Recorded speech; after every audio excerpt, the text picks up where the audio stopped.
Hello বন্ধুরা, কেমন আছো তোমরা সবাই? আশা করি তোমরা সবাই ভালো আছো। ভগবানের কৃপায় যে যেখানে আছো ভালো থেকো, সুস্থ থেকো, এই কামনাই করি। মামনের মনের কথাতে তোমাদের সকলকে সুস্বাগতম। আমিও খুব ভালো আছি। আবার আরেকটি নতুন কন্ট্রোভার্সিয়াল ভিডিও নিয়ে তোমাদের সামনে চলে এসেছি। প্রিয়া প্রিয়া কি করেছে? প্রিয়া আবার সেকেন্ড বার একটা, হয়তো ওর মনে হয়েছে যে ও প্রেগনেন্ট, সেটাকে নিয়ে ও ডাক্তারের কাছে গেছে এবং পরবর্তীকালে সেখান থেকে রিপোর্ট এসেছে নেগেটিভ। সেটাকে নিয়ে ও ভিডিও করেছে। এই ভিডিওটা কেন করেছে তার জন্য দালাল ভিডিও করতে বসে গেছে। এটা তো স্বাভাবিক কথাই, এটা প্রত্যাশিত, এটা কোনোটাই অপ্রত্যাশিত না যে দালাল সবার জীবনটাকেই একদম মানে ছাড়খাড় না করা পর্যন্ত দালালি পানাটা বন্ধ হবে না। এবার আসি পয়েন্ট টু পয়েন্ট। দালাল আজকে কি কথা বলছে? দালাল আজকে বলছে যে প্রেগনেন্সির মতো এত সেন্সিটিভ ব্যাপার তুই ওয়াইটিতে বিক্রি করছিস, তোর এত বড় দুঃসাহস হয় কি করে? আরে বাস, কি বড় বড় জ্ঞানের কথা, কি বড় বড় বিগ বিগ টক। ওরে বাপরে বাপ, প্রেগনেন্সির মতো এত sensitive issue. Okay, come to the point. তাহলে একটা কথা বলি, আমাদের মহিলাদের শরীরের মধ্যে যে সমস্ত বডি পার্টস থাকে, ঠিক আছে, যে সমস্ত বডি পার্টসগুলো থাকে সেগুলোকে গোপন অঙ্গ বলা হয়। সেটা সবাই জানে, পুরুষদের পুরুষাঙ্গটাও গোপনাঙ্গ এবং মহিলাদের গোপনটাও গোপনাঙ্গ। কিন্তু কি করেছে সে আমাদের কাছে তার ইউটেরাসের ছবিটাকে সুন্দরভাবে আমাদেরকে তুলে দেখিয়েছে এবং কোথায় যে তার প্রবলেম, কোন দিকে তার প্রবলেম, এইভাবে হাত দিয়ে দেখিয়েছে। যাকে সেইটাকে যখন সে এই ওয়াইটির মার্কেটে বিক্রি করেছিল, তখন তার আর মনে ছিল না যে এই সমস্ত জিনিস ওয়াইটির মতো একটা সোশ্যাল জায়গায় বিক্রি করাটা একদমই উচিত না। কিন্তু দর্শকদের থেকে সিম্প্যাথি পাওয়ার জন্য, ভিউজ কামানোর জন্য কি করেছিল সেটা বন্ধুরা ভুলে গেলে কিন্তু চলবে না আমাদের। সেই যে ওর ইউটেরাসের যে ছবি, সেই ছবিটা কিন্তু আমাদেরকে তুলে দেখিয়ে দিয়েছিল, মানে ছবিটা তুলে দেখিয়েছিল যে কোথায় ওর কি সমস্যা রয়েছে।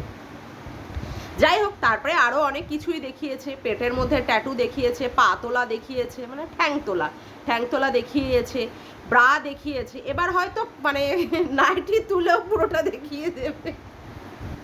আমি একটু হেসে নিলাম, ঠিক আছে, যার কি বলবো, কার্তুত বা কার্মা এই ধরনের, তাকে আর কি বলা যায়, যে যার মাথায় কোনো সেন্সই নেই, যে নিজের ক্ষেত্রে এই সমস্তগুলো অ্যাপ্লাই করে, সে আবার পরের দিকে প্রশ্ন তুলতে চায়। কি অবাক কাণ্ড না? হ্যাঁ, অবাক থেকে অবাকতম হয়ে যেতে পারে। এবার ব্যাপারটা হচ্ছে, কি বলছে প্রিয়াকে, তুই তোর কমেন্ট বক্স বন্ধ করে রেখেছিস, কিন্তু আমি একটু আগেই দেখলাম কমেন্ট বক্সগুলো খোলাই আছে। ইউএসজির মতো রিপোর্টে তুই সেখানে প্রেগনেন্সি কিটের মধ্যে ওই ড্রপ ফেলে দেখাচ্ছিস, ড্রপটা ফেলেছিস, বাট রিপোর্টটা আমাদের দেখাসনি। কি আসলো না আসলো, একটা দাগ, সিঙ্গেল দাগ না ডাবল দাগ আসলো, সেটা কিন্তু আমাদের দেখায়নি। যাই হোক, পরবর্তীকালে সে আমাদেরকে জানিয়ে দিয়েছে যে সে হচ্ছে কি, সে প্রেগনেন্ট নয়, ঠিক আছে। এবার ব্যাপারটা হচ্ছে, তার একটি বাচ্চা আছে, অর্থাৎ আয়ুষ, যে কিনা থ্যালাসেমিয়া রোগী, এবং প্রিয়ার বর অভিজিৎ দুজনই হচ্ছে থ্যালাসেমিয়া ক্যারিয়ার। এক্ষেত্রে যে পরবর্তী যে সন্তান আসতে পারে, আমরা সেটাকে একদম বলাই যেতে পারে সে থ্যালাসেমিয়া রোগ আক্রান্ত হবে, কিন্তু সব ক্ষেত্রেই যে হবে একদম 100% গ্যারান্টি কিন্তু হয় না, অনেক ক্ষেত্রে আবার নাও হতে পারে। যাই হোক, সেটা পরের ইস্যু। হবে কি হবে না, একটা বাচ্চার মধ্যে সেই থ্যালাসেমিয়া রোগটা আসবে কি আসবে না, সেটা পরের কথা। দালাল আজকে কি কথা বলতে বসেছে, তোর এত বড় সাহস হয় কি করে, যেখানে তোর একটা ছেলে, তোর নিজের বাচ্চার জন্য, থ্যালাসেমিয়ার জন্য তুই লোকের কাছে হাত পেতেছিস, টাকা তুলেছিস তার ট্রিটমেন্টের নাম করে, যেখানে তুই তোর বাচ্চার ট্রিটমেন্টই করাতে পারছিস না, আবার পরবর্তীকালে একটা সন্তান নেওয়ার কথা ভাবছিস। তুই বলেছিস যে এই সন্তানটা আসলে সে রেখে দিত, ঠিক আছে, প্রিয়া বলেছে, এবং পরবর্তীকালে প্রিয়া এটাও বলেছে যে ভগবান চাইলে প্রিয়া আর একটা সন্তান নিতেও পারে। যাই হোক, এবার ব্যাপারটা হচ্ছে সেখানে দালাল বলতে বসেছে যে প্রিয়া কি করে এই ধরনের সাহসিকতার সমানে দেখায়, যেখানে তার ছেলে আয়ুষ থ্যালাসেমিয়ায় রোগে আক্রান্ত। তা কথা হচ্ছে যে একটা বাচ্চা থ্যালাসেমিয়া রোগে যদি আক্রান্ত হয়েই থাকে, তাহলে আর একটা বাচ্চাও যে সে নিতে পারবে না এমন তো কোনো জায়গায় কোনো কথা লেখা নেই, মানে সংবিধানে হোক বা অন্যান্য ধর্মগ্রন্থে হোক, এরকম তো কত কোনো কথা লেখা নেই। এবার ব্যাপারটা হচ্ছে যেটা আমি বুঝলাম, প্রিয়াকে বলার উদ্দেশ্য হচ্ছে যে প্রিয়া আয়ুষের ট্রিটমেন্টকে দেখিয়ে যে টাকাটা তুলেছে, সেই টাকাটা তোলার ক্ষেত্রে প্রিয়াকে বলা হয়েছে যে ও সেইভাবে বাবা মা নয়, যেহেতু ওর বাচ্চা ট্রিটমেন্টের টাকা সে দিতে পারেনি। কিন্তু আমাদের ভুলে গেলে চলবে না, আমাদের এই স্বনামধন্য ঠ্যাংতোলা লাক্ষর পরচুলিয়া, ঠিক আছে, খেপি দালাল, সেও কিন্তু তার ট্রিটমেন্টের নাম করে কিন্তু অনেক অনেক টাকা তুলেছিল বন্ধুরা। 25 লক্ষ না 50 লক্ষ না 1 কোটি, তার হিসাব কিন্তু আমরা এখনো পর্যন্ত পাইনি, ঠিক আছে। তবে হ্যাঁ, তার আবার যে সমস্ত 4 আনা 10 আনা কয়েনগুলো আছে, তারা বলে এখানে কেন হিসাব দেবে, হিসাব দিতে গেলে সে একদম আইনের কাছে দেবে। হ্যাঁ, আমি এই কথাতে একদম যুক্তি খুঁজে পাচ্ছি যে ইউটিউবের জায়গায় কেউ কাউকে হিসাব দেবে না, কিন্তু প্রিয়া কত টাকা তুলেছে, প্রিয়াকে কেন তাহলে হিসাব দেখাতে বলা হয়েছিল? প্রিয়াকে কেন বলা হয়েছিল? প্রিয়া তো এই দালালের কাছে বাধ্য নয় যে দালালকে দেখাতে হবে প্রিয়া কত টাকাকে মানে তার বাচ্চার নাম করে তুলেছে, তার বাচ্চার ট্রিটমেন্টের জন্য তুলেছে, সেটা তো প্রিয়া দেখানো বাধ্য নয়। দালাল 1 টাকা কি 10 টাকা দিয়ে সেখানে দালাল এত বড় বড় প্রিয়ার এগেনস্টে কথা বলেছে, অথচ দালালকে ঘুরে যদি আমরা প্রশ্ন করি যে সে তার ট্রিটমেন্টের নাম করে কত টাকা তুলেছে, তার সেই ক্ষেত্রে তাকে কি বলা হয়, she is not bounded to show her reports or her all the things which she has already received. সে কত টাকা তুলে নিয়েছে সেটা সে দেখানোর জন্য বা তার রিপোর্ট দেখানোর জন্য সে বাধ্য নয়। সে একমাত্র বাউন্ডেড কার কাছে? লয়ের কাছে। যদি সেটাই হয় তাহলে প্রিয়াও তো সেক্ষেত্রে বাউন্ডেড নয়, প্রিয়াও তো সেই ক্ষেত্রে বাধ্য নয় যে সে টাকা কত টাকা উঠেছে সেই টাকাটা দেখাতে হবে। আজকে দালাল ভিডিও করেছে, ভিডিওতে বলছে সে দিল্লিতে গেছিল, ট্রিটমেন্ট করেছে, অমুক করেছে, ব্লা ব্লা ব্লা, কিন্তু ট্রিটমেন্টের যে কি ট্রিটমেন্ট করলো, আদৌ সেই ট্রিটমেন্টের নাম কি, সেই ট্রিটমেন্টে সে কি করলো, অথচ কিন্তু সে তার জনিদারটা দেখিয়ে দিতে পেরেছে, সেখানে কিন্তু তার লজ্জাবোধ হয়নি। এখন সেই ট্রিটমেন্টে কি ট্রিটমেন্ট করেছে সেক্ষেত্রে সে বোঝাতে বসেছে তার ভিউয়ার্সরা, তার শুভানাধ্যায়ীরা, তার ওয়েল উইশার্সরা তাকে বারণ করেছে। আসলে ব্যাপারটার মধ্যে যে পুরোটাই জল মেশানো আছে, যে এখন কতটা দুধের মধ্যে কতটা জল মেশানো আছে নাকি পুরো জলের মধ্যেই পুরো হয়তো 1 চামচ দুধ মেশানো আছে, সেটাই হচ্ছে সত্যতা নিরূপণ সে মানে করে আমাদের কাছে দেখাতে পারবে না। এর মধ্যেই ঘাপলা কেস আছে, তার জন্যই সে আমাদের কাছে কোনো দিন তার ট্রিটমেন্ট, সে দিল্লিতে গিয়ে কি ট্রিটমেন্ট করলো, সেই উপরে আকাশের দিকে ফ্যান দেখিয়ে কি যে সে ট্রিটমেন্ট করেছে, ঠ্যাং তুলে কি ট্রিটমেন্ট করেছে আমরা আজ অবধি বুঝে পাইনি। তারপরে কেসের নাম করে, তার ট্রিটমেন্টের নাম করে সে যে কত টাকা তুললো, সেই টাকার কিন্তু আমরা এখনো পর্যন্ত কোনো দিনই সেই হিসাবটা পাইনি, এবং আমরা পুরোপুরি শিওর যে কোনো দিন সেই হিসাবটা দেবে না। কিন্তু পরের বেলায় প্রশ্ন করার ক্ষেত্রে কিন্তু ও কিন্তু একদম মাহি, ও কিন্তু প্রচণ্ড সাবলীল, সেক্ষেত্রে নিজের বেলার কিন্তু কোনো কিছু সমস্ত ঢেকে দাও, ঢাক গুরু গুরু, কিন্তু পরের বেলায় ব্যাপারটার সময় তখন সে খুঁচিয়ে খুঁচিয়ে প্রশ্ন, তাহলে তো ওর প্রশ্ন করার কোনো অধিকারই নেই। আমি বলবো সেক্ষেত্রে আমি তো বলবো প্রশ্ন করার কোনো অধিকারই নেই।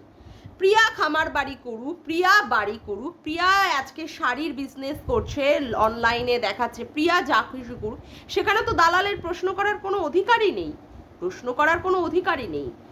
আজকে দালাল এইভাবে কথাবার্তা তো প্রিয়াকে বলতেই পারে না যে সেখানে লাইক কতটা হচ্ছে, সেখানে মানুষ ভিউজ কতটা দিচ্ছে, এই ধরনের প্রশ্ন। তার মানে এই দালালের মোটিভটাই হচ্ছে যেটা আমাদের সঙ্গীতা ম্যাডাম তার লাইভে বলে দিয়েছিলেন, যে প্রত্যেককে কি করতে চায়, প্রত্যেকের চ্যানেলটা যাতে ধ্বংস হয়ে যায়, প্রত্যেকের ভিউজ যাতে ডাউন হয়ে যায়, সেই জন্য তাদেরকে এইভাবে নিয়ে নোংরা কন্ট্রোভার্সি করে সেই সমস্ত চ্যানেলগুলোকে পুরোটাই ডাউন করে দেওয়ার চেষ্টা করে, যেমন করে MSLদের ক্ষেত্রে করেছে, অর্থাৎ উজ্জ্বল কণিকাদের ক্ষেত্রে করেছে, যেমন করে MS ফ্যামিলি মন্দিরা সোমনাথদের করেছে, ঠিক তেমন করেই টার্গেট নিয়েছে প্রিয়ার ক্ষেত্রেও। প্রিয়ার ক্ষেত্রেও সে একইভাবেই টার্গেটটা নিয়েছে, যাতে করে এদের ভিউজ ডাউন হয়েছে, যাতে করে এরা মার্কেটে যেন না চলে, যাতে করে এরা টাকা ইনকাম করতে না পারে। আজকে মাতৃত্ব নিয়েও প্রশ্ন করছে, প্রিয়ার মাতৃত্ব নিয়ে প্রশ্ন করছে। প্রিয়া কি করে এইভাবে বলতে পারে যে সে আবার একটা বাচ্চা নিতে পারে, বা সে এইভাবে একটা সন্তান যেখানে সে খাওয়াতে পারছে না, যেখানে সে ট্রিটমেন্ট করাতে পারছে না, মানে তার মনোভাবটা এইভাবেই বলার ধরন, সেখানে সে আবার কি করে বলতে পারে।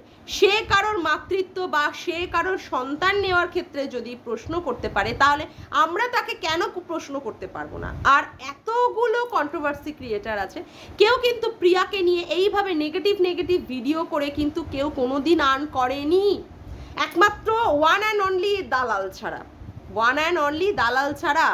এই দালালের মন এত বিষ, এত মনের মধ্যে বিষ, এত মুখে বিষ, যে বিষেই মানুষের সবার সংসারগুলো কি হয়ে যাচ্ছে, সংসারগুলো ধ্বংস হয়ে যাচ্ছে, তারপরে তাদের চ্যানেলগুলো বসে যাচ্ছে, ভিউজ ডাউন হয়ে যাচ্ছে। যেখানেই এই দালালের নজর পড়ে, অর্থাৎ এই দালাল রূপী ডাইনিটার নজর পড়ে, সেইখানেই মানুষের জীবন ছারখার হয়ে যায়।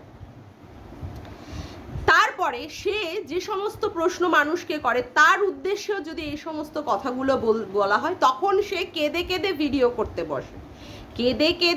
করতে বসে। সে কারোর বাচ্চার মানে পিতৃত্ব নিয়ে প্রশ্ন করতে পারে, কারোর বাচ্চা স্পার্ম নিয়ে প্রশ্ন করতে পারে, আর তাকে সন্তানহীনতা নিয়ে প্রশ্ন যেই করা হয়, তাকে যদি সেই সমস্ত বলা হয়, তখন তার সঙ্গে সঙ্গে চোখ ছলো করে চোখ দিয়ে জল ফেলে তখন সে সিম্প্যাথি কার্ড খেলার চেষ্টা করে ভিউজ আর্ন করার জন্য। এটা সব সময় হয়ে এসছে, এটা আমরা দেখেই যাচ্ছি। সে অন্যান্য মানে মেল পার্টনারদের পুরুষাঙ্গ নিয়ে কথা বলবে, বান্টু নিয়ে কথা বলবে, ক্যাকটাস নিয়ে কথা বলবে, তাদের কতটা বড় কতটা ছোট নিয়ে কথা বলবে, অথচ তার বরের বান্টু দাঁড়ায় না বা বান্টু নেই, এই ধরনের কথাবার্তা বললেই তখন তার কি হয়ে যাবে, তার স্বামীকে নিয়ে কথা বলছে। তাহলে সে যখন অন্যান্য পুরুষাঙ্গ নিয়ে, বা যেটাকে আমি প্রথমেই ভিডিওতে বলেছি, যেটা হচ্ছে আমাদের গোপনাঙ্গ, সেই গোপনাঙ্গগুলোকে নিয়ে যখন সে মলেস্ট করেছিল, যখন সে সেটাকে নিয়ে কাটাছেড়া করেছিল, তাহলে তো তার মনে রাখা উচিত ছিল যে তারও ঘরে স্বামী আছে, তাকে নিয়েও টানা হতে পারে। সে কিন্তু এইগুলোতে করতে ভুলে যায়, সেইগুলো ভাবতে বা করতে সে ভুলে যায়।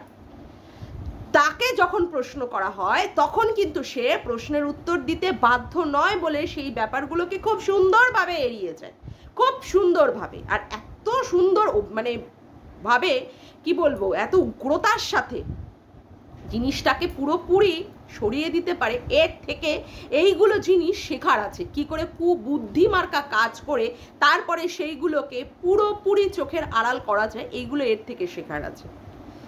একবারও ভেবে চিনতে কথা বলছে না যে প্রিয়া যদি আর একটা সন্তান নেয়, আয়ুষের ক্ষেত্রে, সেই ক্ষেত্রে আয়ুষ বাবাও একটা ভাই বা বোন পাবে, সেও একটা খেলার সঙ্গী পাবে, হয়তো বা তাদের মধ্যে কি বলবো, ভাই বোন তারাও সুস্থ থাকতে পারবে। যে ভাই বা বোন আসুক, থ্যালাসেমিয়া যে হবেই এরকম 100% তো ডাক্তাররাও গ্যারান্টি দিতে পারে না, হ্যাঁ, কিন্তু 90% আসার চান্স আছে। দালাল সব কিছু ক্ষেত্রে প্রশ্ন করতে পারে, দালালের সে অধিকার আছে, কিন্তু দালালকে কেউ এই ধরনের প্রশ্নগুলো কিচ্ছু করতে পারবে না। এটাই হচ্ছে আমাদের সবচেয়ে বড় হাসির ব্যাপার লাগে, সবচেয়ে বড় হাসি। দালাল ভুলে যায় যে তারও কিন্তু অনেক ড্রব্যাকস আছে, যেগুলো তুলে মানুষ ভিডিও করতে পারে। অন্যান্য লোকেদের ড্রব্যাকস নিয়ে কথা বলার আগে দালাল কিন্তু মনে করে না যে দালালেরও অনেক ড্রব্যাকস আছে। যাকে আজকের মতো ভিডিওটা আমি এখানেই শেষ করলাম। আমার ভিডিওটা যদি তোমাদের ভালো লেগে থাকে তবে অবশ্যই একটি লাইক করো, কমেন্ট করো, আর চ্যানেলটিকে সাবস্ক্রাইব করে রেখো, আর অল নোটিফিকেশান বেলটিকে অন করে রেখো এরকম নতুন ভিডিও পাওয়ার জন্য। আজকের মতো আসি, আবার দেখা হচ্ছে একটি নতুন ভিডিওতে। Bye, tata.